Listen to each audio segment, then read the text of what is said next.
If you take this token to court, they can open it, and because all the legal documentation is in the token itself, the court can enforce your rights of the token and of the real world asset. So the projects that we've currently done is mainly with financial products. We pay CertiK to do the technical audit portion.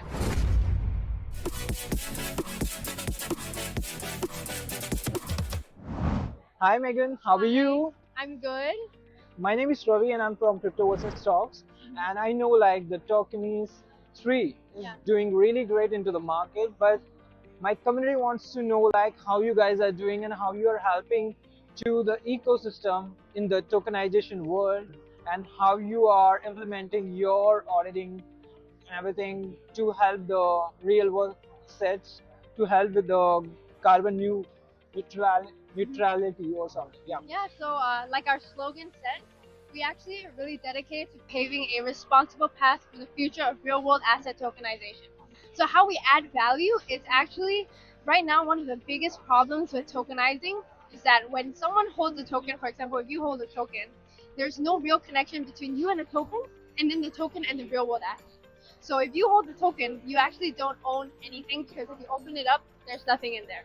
So what we do is that we actually ensure with our tokenization assessment report that when you issue a token, that token itself holds all of the legal binding documents in it. It's embedded in it. So now when you hold the token, there's legal ownership rights, interest, and even the legal title. And then it's legally, the token is legally binded to the real world asset. So now the difference is that if you take the token to court, they can open it, and because all the legal documentation is in the token itself, the court can enforce your rights of the token and of the real world asset. Okay. That's how we're adding to Okay, sounds good. I know like the real world assets are going to be deployed with the specific real world asset. For example, when it comes to any specific industry where you are implementing your particular uh, ideas or everything, like because I know like the real world assets can be implemented with your tokenization. Yeah. Like for the real estate market, is there any other market you are covering right now? Yeah, honestly, real world asset is any kind of asset. So the projects that we've currently done is mainly with financial products, but we definitely want to explore the real estate projects, because those are going to be where the growth is. Yes, correct. Yeah. So we can buy the villa and everything, and we just not need to worry about it because it is audited by your company, correct? Yeah, we're assessing these tokens to make sure that there's legal documentation in it. And I think it's something that people are not really focusing on, because forgetting that when, for example, if you buy a house, you don't automatically own it. You have to sign contracts to make sure that you really do own the house. Correct. And it's same for assets on digital platforms. So tokens need that same kind of legal backing to make sure that you really do own it. Yes, correct. Yeah. So as I know, like if we need to buy something on the real estate or something, when it comes to the, because we, if in the decentralized world, because we are buying from the decentralized exchanges or the centralized exchanges, and we are sending money to the across the world or something, maybe it can be sent to the wrong network or something. Maybe they are doing any fraudulent activity or something, so you're helping in a right way.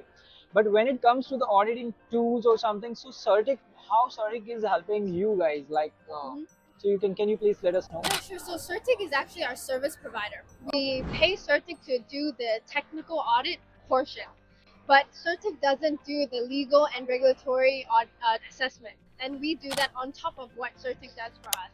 Yeah, so they actually help us to complete our audit. Okay, sounds good. And what is the part of the carbon neutrality and everything, like how it is helping to the ecosystem? Yeah, so blockchain and tokenization, everything, people are concerned with the environmental impacts. They're saying it's using a lot of energy, and so we ensure that token issuers that go through our process have to also go through at least an emissions report to show that they're concerned about their carbon footprint. But if they want to be even more dedicated, they would go through something called an ISO certification and get the whole process done to get carbon neutrality label. Okay, sounds good. Anything else you would like to mention about your Tokenis3 or something?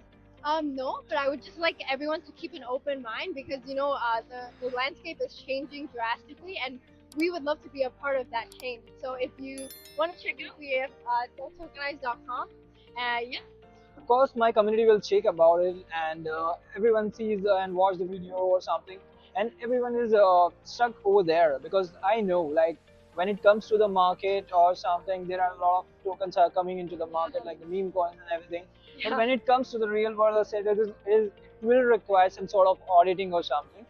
And when it comes to the allowing some particular token for the real world asset, so we need to do some sort of audit. So I will always tell my audience, like, we need to think about it, what is the utilization of the particular Yeah. token, and Yeah. if they are not much aware about it, then you need to figure out how they are audited into the back end or something Yeah. when you are buying something or into the real world asset or any of the token particularly.